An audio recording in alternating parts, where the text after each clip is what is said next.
Pagdating naman sa mga negosyong may kinalaman sa teknolohiya, hindi rin nagpapahuli ang mga Pinoy.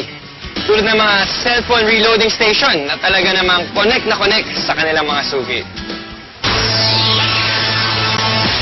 Sa panahon ngayon, isa na nga sa pangunahing pangangailangan natin ang cellphone.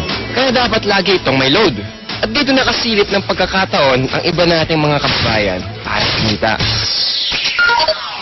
Ang V-Mobile, nakaisip ng paraan kung paanong sa pamamagitan lang ng isang telepono at isang SIM card, maaari nang makapagbenta ng load ng kahit anong network. Ang kaibahan nitong V-Mobile, gamit mo yung cellphone mo, makapagbebenta ka ng lahat ng klase ng prepaid, cards at saka electronic, para magkaroon ka ng negosyo. Taong 2008, nagsimula ng V-Mobile ang negosyong ito. Ang sistemang gamit nila, all-in-one load service, kaya one-stop shop ang kanilang serbisyo. Kailangan mo rito, at least meron kang cellphone, meron kang maliit na puhunan, hindi mo kailangan ng malaki, although pwede rin maging malaki ang puhunan mo. Yan ay depende sa kung plano mo sa negosyo. Kung gumagamit ka ng internet, napakasimple lang gagawin mo. Punta ka sa aming www.loadextreme.ph. Tapos pag nakita mo na itong website nito, diba, yung online loading, kiklik mo, lalabas dyan yung aming dialog box. I-enter mo yung account mo, papasok mo. So, in this case, pipiliin ko na lang, papasok ko yung aking sekretong PIK. Tapos mamimili ako ng produkto. Tapos, lalagay ko yung cellphone number.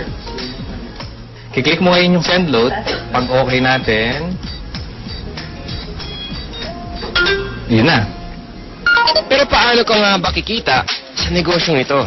Halimbawa, may magpapaload sa iyo ng 100 pesos. Ang babawas sa load wallet mo ay 90 pesos lang.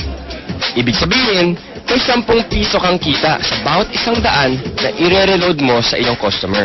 Kung kumikita ka ng 100 pesos kada araw sa pagre-reload, sa loob ng isang buwan, may kita kang 3,000 piso. Anip, tulad ni Peewee, na nakatuwaan lang daw noong una ang reloading business. Kasi nagulat kami, nung nag-start kami noon, magbabarkada lang kami. So every night magkakasama kami. Nakakatuwa. Nung 5 lang kami nagsimula. 5 members na kami. Kapatid ko, mga barkada ko. Tapos ngayon nagulat ako, yung 5 tao nagsimula niya. Ngayon, ano na kami? Almost 100,000. So actually, nagdag pa siya ng 100,000 members. Ngayon, sa simpleng pagpindot-pindot lang daw niya ng cellphone, kumikita raw si Peewee ng mula 1,000 hanggang 5,000 piso kada linggo.